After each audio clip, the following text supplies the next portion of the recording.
आद्या स्तोत्रम। आद्या स्तोत्रम एक अत्यंत पवित्र और प्रभावशाली स्तोत्र है जो देवी की महिमा और शक्ति को व्यक्त करता है।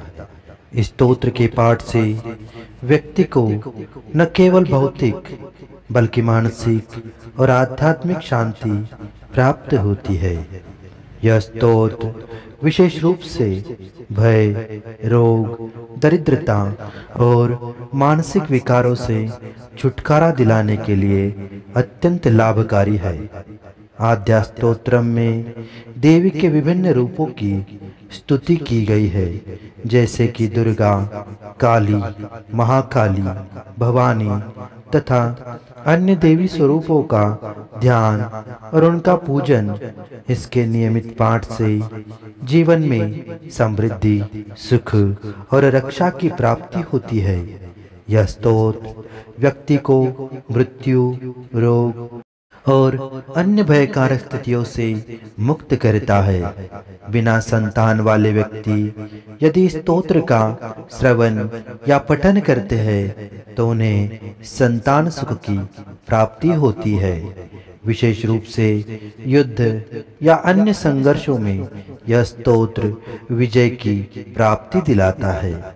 यह स्तोत्र भक्तों के आध्यात्मिक स्तर को ऊंचा करता है और मानसिक शांति प्रदान करता है। इसे पढ़ने से व्यक्ति के घर में दरिद्रता का नाश होता है और धन की प्राप्ति होती है। इस प्रकार आद्या स्तोत्रम को नियमित रूप से पढ़ने से जीवन में सुख, शांति और सफलता की प्राप्ति होती है।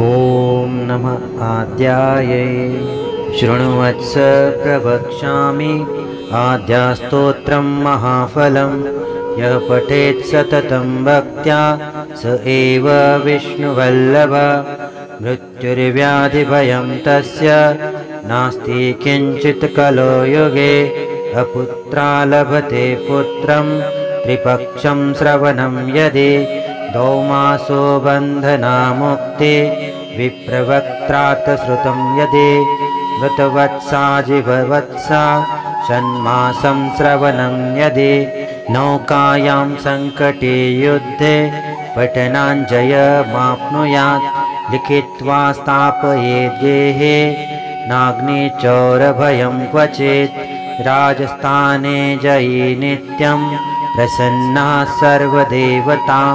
ॐ ह्रीं ब्रह्माणि ब्रह्मलोके च वैकुण्ठे सर्वमङ्गला इन्द्राणि अमरावत्या अम्बिका वरुणालये यमालये कालरूपा कुबेरभवने शुभा महानन्दाग्निकोणे च वायव्यां मृगवाहिनी नैऋत्यां रक्तदन्ता च ईशान्यां शूलधारिणी पाताले वैष्णवीरूपा सिंहले देवमोहिनी सुरसा च मणिद्वीपे लङ्कायां भद्रकालिका रामेश्वरे सेतुबन्धे विमला पुरुषोत्तमे विरजा औण्ड्रदेशे च कामाक्षा नीलपर्वते कालिका वङ्गदेशे च अयोध्यायां महेश्वरी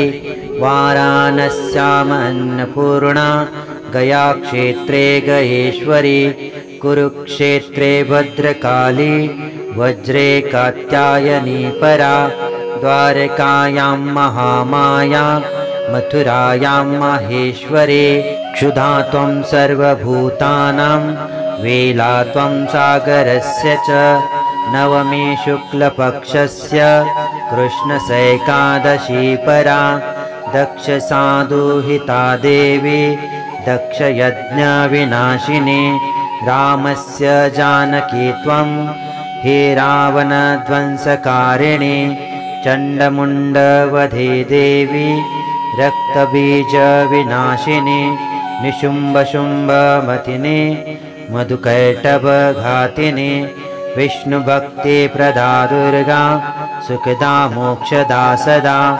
आद्यास्तममिमं पुण्यं यः पठेत् सततं नरः सर्वज्वरभयं न स्यात् सर्वव्याधिविनाशनं कोटितीर्थफलं तस्य लभते नात्र संशयः जया मे चाग्रता पातु विजया पातु पृष्ठतः नारायणे शीर्षदेशे सर्वाङ्गे सिंहवासिनी शिवदूते उग्रचण्डा प्रत्यङ्गे परमेश्वरी विशालाक्षी महामाया कौमारी संखिनी शिवा चक्रिणी जयधात्री च रणमत्तारणप्रिया दुर्गा जयन्ती काली च भद्रकाली महोदरे नारसिंह च वाराही सिद्धिदात्रे सुखप्रदा भयङ्करे